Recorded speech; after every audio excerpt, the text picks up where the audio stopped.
자, 오늘은 35쪽 보겠습니다. 35쪽.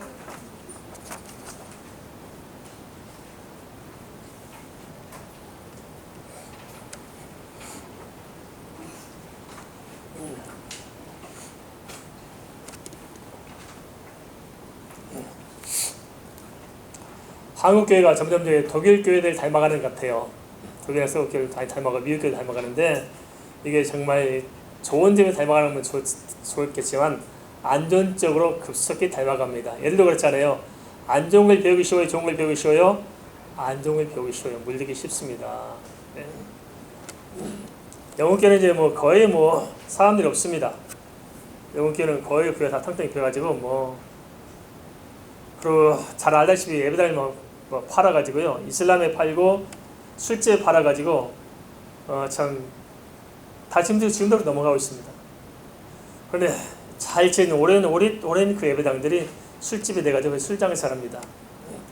그런데 술장사에도 그 예배당 안에도 가격이 다르대요. 어디 다냐? 강대상에 술을 먹으면 좀 비싸대요.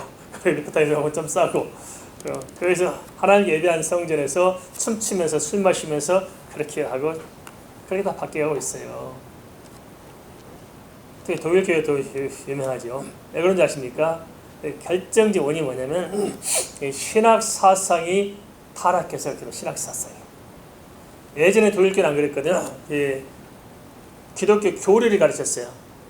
교회 모임 당연히 설교보다도 기독교 교리를 강의해서 철저히 기독교 교리를 다 배워나갔거든요. 그래서 그때 썼던 교리가 한국에 많이 소개되어 있어요. 다 교리만 배운 거거든요. 나중 후에 우리가 가지고 있는 많은 교리도 있습니다. 그 교리를 철저히 가르쳤다고 교회에서. 그때는 교회가 부흥하고 기독교가 강력했을 수 있었다고요. 그런데 그걸 포기하면서 자유주의 신학으로 물들기 시작하면서 하다 보니까 이제 하나님도 안 계시고 예수도 없는데 뭘 교단께 얘기냐 했어. 지금은 썰렁해서 그게 영국으로 들어가고 또 들어가고 그게 미국으로 건너가고 또 한국에도 건너 들어와서 요즘은 한국도 그렇습니다. 이런 사상에 물든 사람들이 참 많습니다. 너무 많아요, 이게 이제. 근데 겉으로는 다 우리가 분별을 못 하잖아요. 다 또 목사고 다 예수님도 하니까 다 분별 못 하는데 속은 너무 다릅니다. 너무 달라요. 그래서 우리가 이걸 잘 분별할 수 있도록 이걸 들어놓으면은 이제 이해가 되죠. 제가 지난주에 전문가 믿지 말라고 그랬잖아요. 목사 믿지 말라고. 이거 뭐냐면, 이야, 희한해. 우리 신문에 나오면 다 사실이라고 믿어요. 그죠? 방송에 나왔던 사실이라고 믿어요. 그런데 사실 신문 방송에 나왔던 사실이에요? 아니잖아요. 그거 조심해야 됩니다. 기독교 방송에 하니까 은혜가 넘치면 대단한 것이 보이고 다 빨려 들어가고 유튜브에 나오니까 다 옳다. 아니라는 거예요. 그죠? 속지 마시기 바랍니다. 잘 분별해야 돼요. 그래서 어떻게 분별하느냐, 이 분별할 수 있는 그죠?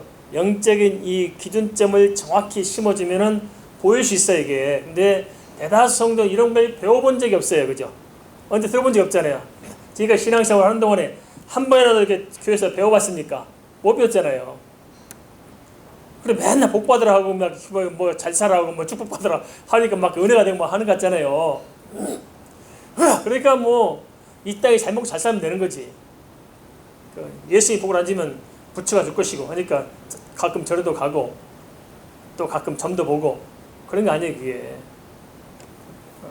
그러니까 어떻게 알겠어요. 그래서 작심하고 이렇게 한 겁니다. 이제 몇 주 쭉 공부하니까 좀 감은 생겼죠. 혼자 설명하라면 좀 막연해도 쟤는 누가 뭐라 하면은 유튜브로 기독교 방송 텔레비전 설교 들으면 좀 감이 잡히겠죠. 그죠? 예, 보는 관점이 그게 중요합니다. 자, 오늘 신복음주의 문제점을 지난주에 못했으면 남은 35쪽 3-4-2 보겠습니다.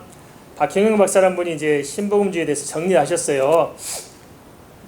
신복음주의는 미국에서 20세기 초에 자유주의 신학과의 타협을 감행한 새로운 신학 운동이라고 규정했습니다. 그리고 그 문제점을 지적했죠. 신복음주의는 복음인 것처럼 보이지만 복음이 아니에요. 복음을 버리고 자기들이 만든 복음을 내세운 게 신복음주의. 그렇습니다. 하나님의 말씀은 바꿔줘야 돼요? 그대로 고수해야 돼요? 고수해야 돼요. 그렇죠? 1번, 신복음주의는 근본주의에 대해 학문성 계려, 반교파주의, 세대주의 등으로 비판했지만 그러한 비평은 비평자의 정통성에 의문을 갖게 합니다. 물론 세대적인 요소가 있고 반교파주의 요소가 있을 수 있죠. 학문성의 계려도 있을 수 있어요. 이게 중요한 게 아닙니다. 이게 본질 아닙니다. 학문성 결여란 말은 어디서 나온 문제냐? 이렇게 보세요. 제가 이제 학교에서 강의해야 되기 때문에 각 신학대학에서 가르치는 교재들을 가지고 강의를 가지고 다 검토를 해봤어요. 우리 총신대학원의 교재하고 장신대학원의 교재를 가지고 조직신학을 가지고 비교를 해봤어요. 검토해봤어요. 어떤 차이가 있냐 했더니 총신대학으로 나오는 교재는 철저히 성경을 가지고 신학화해서 그걸 가르쳐요. 이게 총신대학원 특징입니다. 칼빈주의, 정통주의. 아주 철저히 밑바탕에 성경이 막 톡톡톡 투사 올라와야 돼요.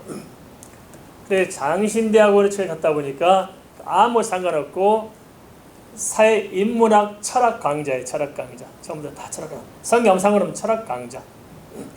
그런데 학문성을 비교해 보면은 어디가 높냐?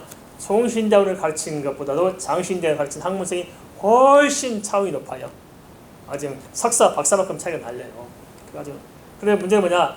장신대학을 가르치는 조직시나 이런 책들은 굉장히 사변적이 막 철학적이고 사변적인데 알맹이는 또 개뿔 아무것도 없어요. 결국 그래서 어쩌다는 거냐? 알맹이 아무것도 없는데 학문성을 키워주고 연구하는 막 키워주고 공부하기 좋아하는 사람들 막 새로운 거 공부하고 막 새로운 이론을 창출해서 공부해 나가는 데는 공부하는 재미는 이쪽에 있어요. 총신대학은 공부하는 재미는 없어요. 그런데 알맹이는 채워져 있죠. 이 차이가 있습니다. 그래서 이 자유주의 쪽에서는 뭐라고 한까요? 이 정통 이쪽을 향해서 학문성이 결여했다고 이야기해요. 왜냐 우리는 예수 그리스도는 성육신 하신 것이고 십자가에 죽으시고 부활하신 사실을 바꿀 수 있어요? 못 바꿔요? 못 바꿔. 항상 그것을 지켜내야 돼요. 근데 그걸 바꾸면은 이건 이단이 되는 거예요. 학문성이 무슨 말이야? 바꿔서 그냥 자유롭게 상상해서 써내요. 학문적으로 발전할 수 있어요.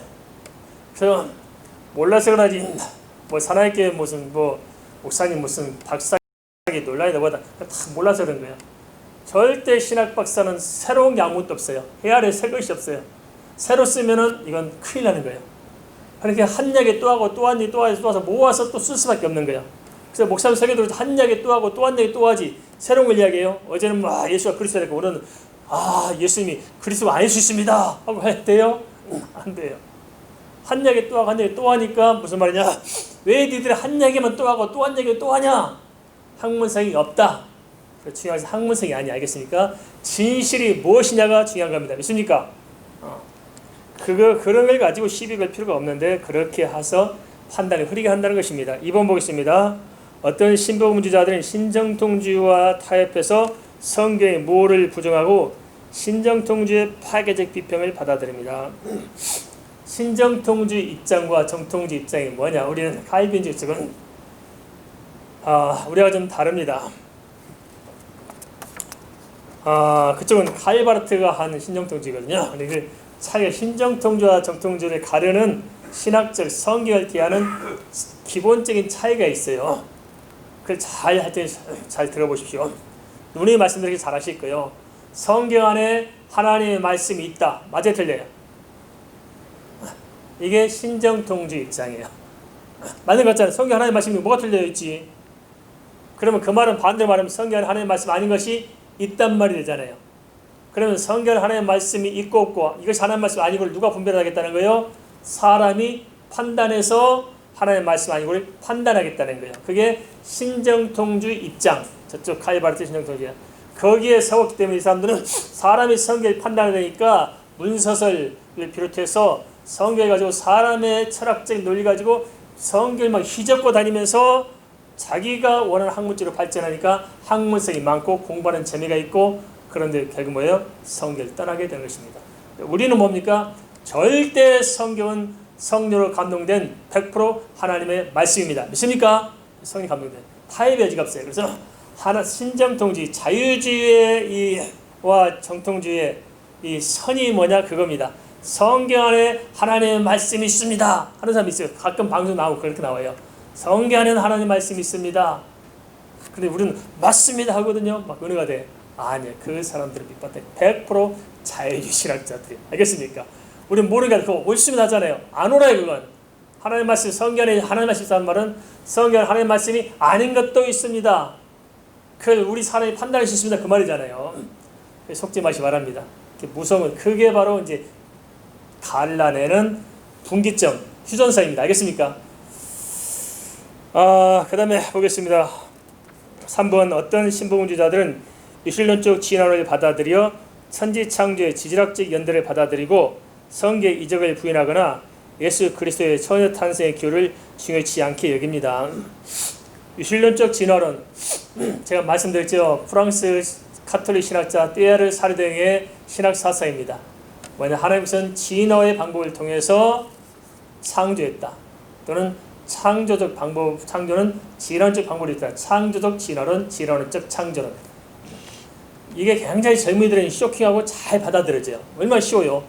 진화론과 창조를 타협해놨으니까 아주 손쉽게 받아들이고 이해가 쉽잖아요. 이 학문적으로 얼마나 발전된 것입니까? 거기에 맹점이 있습니다. 하나님 진화론 방법을 선택했을까 안 했을까요? 안 했습니다. 문명의 발전적 진화는 있을지 모르지만은 인간의 환경에 따른 발전적인 것은 그 생물학적이잖아요. 그이지만 종의 진화가 있었어 없었어요? 없어요. 생각해 보세요. 종류대로 종류에서 정해서 안 정했어요? 다 정해놨어요. 이미 종류 넘어서면 안 되는 겁니다. 넘어설 수도 없는 거고요. 그다음에 성계 이적을 이 사람들은 부인합니다. 그리고 예수 처녀 탄생을 부인하고 중요하게 생각하지 않습니다. 이게 문제죠. 그 다음에 4번 보겠습니다. 신복음주의는 세계교회 협의회의 사회복음운동에 따라가고 3대 기독교 신앙을 구원의 개인적 초자연적인 경험과 사회 철학으로 규정합니다. 이로 인해서 민권투쟁, 빈민행진 등 과익한 사회 정치활동에 참여합니다. 사회 정치활동에, 사회 빈민활동에, 사회 개운동에 참여한 게 문제가 아니고 그 이전에 자기 자신의 정체성을 포기하는 게 문제입니다. 예수님은 우리가 믿든 안 믿든 그리스도의 아니에요? 그리스도죠. 우리가 안 믿어도 예수는 그리스도입니다. 믿습니까? 우리가 믿고 안 믿고 하나님 계시잖아요. 이 사람들 생각 뭐냐면 내가 이해가 되어지고 경험되어진 부분에 한해서만 예수는 예수예요. 좀 다르죠? 그러니까 내가 생각하는 예수가 따로 있는 거예요. 내가 생각하는 신이 따로 있어요. 그것은 뭐냐? 100% 주님은 100% 인격체로서 나의 주님이 아니고 주님을 내가 해석을 해요. 해석해서 내가 경험한 것만 나의 주예요. 알겠습니까? 이게 굉장히 논리적이고 철학적이잖아요. 이게 철학적인 사고. 그러니까 굉장히 심오하게 들리잖아요. 우리는 제가 지난번에 말씀을 내마 찾지 말라고요. 모든 말씀은 하나님의 말씀이지. 우리가 경험한 것만 하나님의 말씀, 이건 위험한 겁니다. 누가 분별해요? 내가 분별하잖아요. 위험하다. 우리는 무조건적 하나님의 말씀, 선포된 말씀 하는 말씀이지 사람의 분별하는 건 곤란하다 하는 것을 말씀드린 적이 있습니다. 그럼 한 가지 해주겠습니다. 우리가 그럼 사회운동을 해야 돼 말아야 돼 교회가 어떻게 해야 됩니까? 이걸 참 조심해야 됩니다. 방법이 틀려요. 모든 사회개혁운동의 밑바탕은 사실상 보세요. 우리 기독교적 방법과 사회 방법은 달라요. 우리가 잘 알아야 됩니다. 세상 방법은 프롤레타리아의 계급투쟁이 밑바탕에 깔려있어요. 계급투쟁. 그래서 보세요. 6.25 때도 넘어왔어요. 북한 애들이. 넘어와서 뭡니까? 완장을 채워주지요. 머슴들한테 완장 채워주니 이 머슴들이 뭐예요? 죽창 들고 자기 주인들을 죽이잖아요. 그 사업소에 그리고 농토를 뺐잖아요. 그래서 나눠주고 해서 무상부에서 다 나누잖아요. 이게 프롤레타리아 계급투쟁입니다. 그러니까 대다수의 많은 사람들이 뭉쳐가지고 싸워서 부자 것을 뺏어서 내 것으로 만들잖아요. 이게 기본적으로 가지고 있는 이게 노동운동, 투쟁운동이 이런 개념이 깔려 있는 거예요. 우리가 죽창 안 들었을 뿐이지. 이게 노측에서 타협해서 대항해서 권리를 찾아오잖아요. 계급투쟁적 입장이 깔려 있는 건 기본적으로. 근데 우리 크리스찬들이 막 여기에 동조하거든요. 막 그렇게 같이 또 나가요. 같은 개념에서 그렇게 같이 어울리면서 그냥 뭐 예수고 다 팽개치고 그냥 그들의 방법대로 같이 막 폭행도 하고 불도 지르고 막 싸우고 이런 거예요. 파괴적이고. 우리는 우리의 방법이 아닙니다. 기독교 방법은 뭐냐면 사랑입니다. 믿습니까? 우리가 가진 자나 갖지 못한 자가 내 이웃을 사랑해서 나를 양보하고 사랑으로 어려운 사람들을 감싸움으로 말미암아서 사회를 개혁하고 하나님의 공의의 말씀을 가지고 사회가 법을 어기고 부자들을 위한 법을 만들고 할 때 우리가 들어가서 기독교 신앙을 가진 사람들이 그 부당한 하나님의 공의를 떠난 그 자리에 가서 법을 개혁하고 바꿔서 가난한 사람들이 숨 쉬는 세상을 만들고 밝은 세상을 만들어가는데 방법이 뭡니까? 죽창 들고 싸우는 거예요? 사랑하고 기도함으로 쟁취해 나가고 설득하고 대화하는 거예요. 설득하고 대화해 나가는 거거든요. 우리가 자칫 세상의 진영 논리에 물들어가지고 그 방법 가지고 따라가면서 이것이 뭐지 기독교 운동처럼 하는 사람들은 전부 다 밑바탕이 뭐냐, 다 영적 죽어버립니다. 알겠습니까? 그래서 우리가 뭐 데모하지 말라는 게 아니에요. 기독교도 데모해야죠. 당연히 사회 잘못되면 독재 하고 있으면 백성들에서 교회가 앞장서서 독재 울타라 막아서 백성들 교회를 지켜야 할 거 아니겠어요? 공산당이 넘어오면 교회가 막아야지요. 당연히 이거 그죠? 가난한 사람 교회가 막아야지요. 사회가 부당하면 막아야지. 당연히 해야지요. 근데 어떤 방법으로 죽창들고 싸우는 걸래? 아니에요. 하나님의 방법이 있어요. 아주 잘 해야 됩니다. 그래서 때문에 목사들이 나서 뭐 정치하는 데 아니에요. 목사 일은 부름 받을 때 서울해요. 뭐냐? 복음 전하는 자로 부름을 받은 거예요. 목사들은. 알겠습니까? 그럼 복음 전하는 일만 하면 돼요. 목사가 뭐 나서면 대중 선동하고 그건 아니에요. 누가 해야 되냐? 말씀을 애약된 사람들이 정치인은 정치인으로 경제로 자기 역할에서 그 사람들이 나서서 역할을 하도록 그렇게 해야 되는데 우리는 뭔가 좀 기독교가 자리매김에서 많이 혼란스럽습니다. 왜냐하면 그만큼 우리가 살아온 시대가 혼란이 많아서 자리매김에서 많이 헷갈려 있는 거죠. 물론 그것이 우리 시대만 있는 건 아니고 역사적 그런 일들이 많이 있었습니다.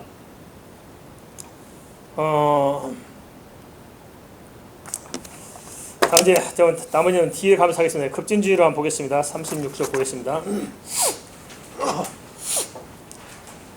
급진주의 3-5-1번이 있습니다.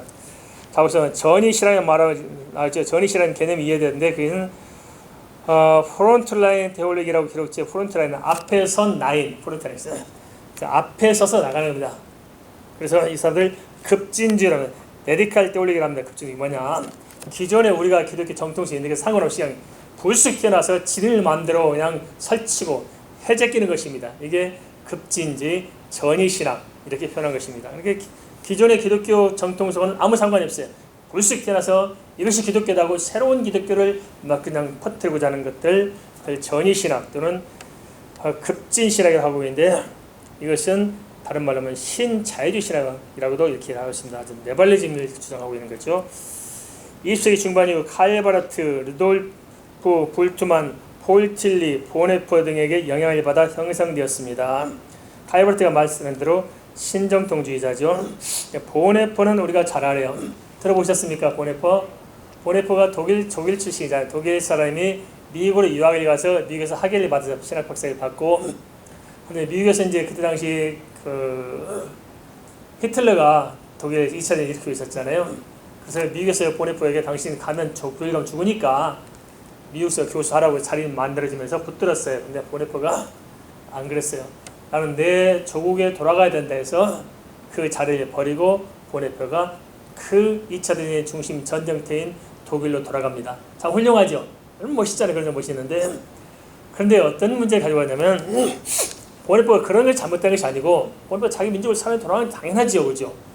우리가 남북전쟁하고 있는 마당에 전쟁난 마당에 미국에 잘 좋은 데 놔두고 와서 난 대한민국 땅으로 가야 된다. 이런 건 똑같잖아요. 와서 뭐 했냐. 그런데 유명한 말이 있습니다. 미친 운전수가 있다 가정합시다. 차에서 운전수가 운전하고 난 미쳤어요. 그러니까 운전수가 미치게 차를 사람을 물어물다가 사람을 막 죽여요. 그럼 어떻게 해야 되느냐 하는 게 보네퍼의 고민이었어요. 어떻게 해야 될까요? 보네퍼의 결정은 미친 운전수를 차에서 끌어내려야 한다. 이게 보네퍼의 생각이었어요. 그게 바로 이제 정치신학으로 발전되면서 또 남미에서는 그것이 바로 해방신학, 한국에서는 민중신학이 한국에 들어와서 남미에서 영향을 받고 와서 우리가 박 대통령 때 민주화 운동을 했던 사람들의 기독교 사람들이 전부 다 해방신학에 영향을 받고 민중신학자들이었습니다. 그래서 그것에서 다 뿌리가 어디냐면 보네퍼의 그런 사상에서 다 영향을 받은 것입니다. 그래서 보네퍼가 생각할 때 히틀러를 끌어내려야 된다 미친 운전술에서 히틀러 암살 계획을 세우다가 그게 발각돼서 죽게 됩니다. 그럼 무엇이 문제냐? 그것이 문제가 아니고 이 사람들은 뭐냐면 예수 그리스도의 복음을 전해서 영혼의 구원 받는 일은 팽개쳐버립니다. 그리고 사회, 정치, 경제, 법적인 계획을 통해서 이 땅의 파라다이스를 만들고자 했던 것입니다. 그래서 성경에서 보니까 사회적 제도에 대해서도 가난한 사람들의 주님께서 수없이 말씀하셨지만 제도 자체를 바꾸라고 했어요? 아니면 그에 앞서 인간의 영혼을 말씀하고 계세요? 인간의 영혼을 말씀하고 계시죠. 그래서 종들아, 상전들아 다 이야기하고 있습니다. 그죠? 그 제도와 시스템에 대해서도 시스템을 바꿔야지만 앞서 우리가 이 제도와 시스템을 어떻게 극복해 나가며 우리가 복음으로 거듭날 것인가 하는 것을 이야기하고 있습니다. 우리가 잘 봐야 됩니다. 그러면 교회는 데모해야 돼요? 말아야 돼요? 이러면 데모하면 안 한다는 생각이 아닙니다. 영적인 것은 분명히 영적인 것이 있고 사회적인 분명히 해야 하잖아요. 그걸 잘하되 기독교인으로서 방법과 기독교인의 품격, 성경 말씀 안에서 우리의 방법이 있죠. 이해되십니까? 그걸 잘 갖춰야 됩니다. 그런데 기독교의 점을 참 잘못했어요. 독재를 막 탄생하는데 막 기독교가 협조해버렸어. 그렇죠?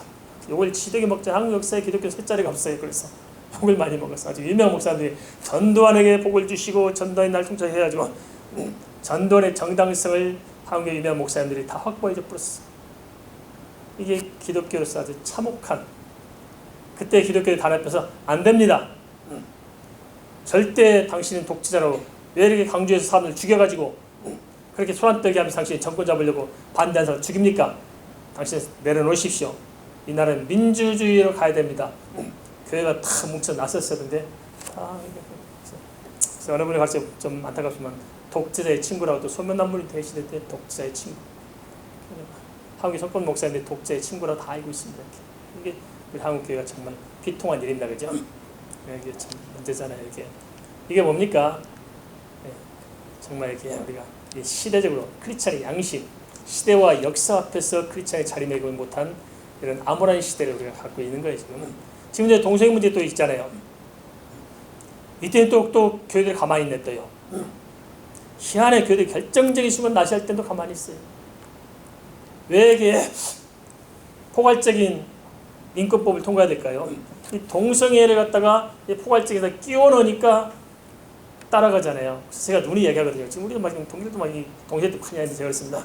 그러지 말고 한 목사님, 당신은 방송국 잘 알고 방송 활동을 보니까 기독교 방송 CBS가 좀 단일화 좀 해서 입문해서 각 교단장을 부르고 관계 단체해서 컨소시엄을 구축해라 해서 코로나 사태 이렇게 중앙 정부가 통제 나가듯이 이 대책에 가지고 컨소시엄을 형성해서 각 교단마다 각 노예마다 해서 대책을 세워서 행동규제를 끌고 갈 수 있도록 만들고 국회의원들을 설득해 가지고 이 포괄적 인권법에 따로 떼라. 포괄적이냐? 장애인법은 장애인법으로 만들고, 그리고 어린이 또 여성들 이런 문제들 법을 통과시키고, 그리고 이 동성애대로 법제화해야지. 야 따로 묶냐? 하지 말고 분리시켜라. 이걸 분리해서 법안을 제출하도록 압력을 넣어라. 그런 겁니다. 지역구마다 국회의원을 때려잡자. 그래서 가득 만들자. 이걸 할 수 있도록 한국교회가 뭉쳐야 되는데 관심이 없으니까 답답하다. 해라. 그래서 당신이 그쪽 분야의 전문가니까 좀 나서주시오. 어제도 그렇게 했습니다. 이제 넘어가겠습니다. 시간 때문에 이제 한 조금 남았는데 빨리 마치겠습니다. 그럼 3-5-2번 보겠습니다. 3-5-2번 37쪽입니다. 37쪽 3-5-2번 급진주의 문제점만 보고 마치겠습니다. 진보적 급진주의 신학은 사회 참여를 강조한 나머지 순수 복음을 상실해 예수 그리스도의 속죄의 죽음에 대해 인식이 없습니다. 예수 그리스도의 십자가는 대속의 죽음이 아니며 민중운동을 하던 사람의 죽음이었고 부활은 예수의 정신이 갈릴리 민중에 부활한 것이라 해석합니다. 이게 말이 맞는 소리예요? 틀린 소리예요? 이 사람 이렇게 해석하는 거예요. 민중운동을 하던 사람의 죽음을 예수님의 십자가라고 그렇게 해석하고 예수님의 부활은 바로 이런 것을 말한 것이다. 실제 예수가 십자가에 죽고 부활한 것이 아니다. 이런 것을 의미한다고 이야기하고 있으니까 야 얼마나 이게 학문적으로 탁월하고 사람들 쏘게 타겠습니까? 예수 안 믿는 사람들도 가슴이 확 와닿잖아요. 그죠? 바로 이런 데 조심해야 됩니다. 그 다음에 2번 진보적 급진주의 신학은 전통은 70년대 이후에 와서는 탈성소화까지 등장하면서 성경의 권위를 상대화시키는 현상으로 나타났습니다. 탈성소화가 뭡니까? 성경이 필요 없다는 거예요. 그 말은 무슨 말일까? 성경을 곧이곧대로 믿지 말고 우리 시대 상황에 따라서 우리가 성경을 해석한 것을 믿자. 이게 탈성소화입니다. 그 다음에 3번, 진보적 급진주의는 사회 참여에 있어서 방법론적인 문제점을 많이 노출시켰습니다. 교회가 사회를 책임지는 교회가 되어야 한다는 점은 바람직하지만 그러한 다양성 못지않게 어떻게 하는가는 방법론은 문제가 있습니다.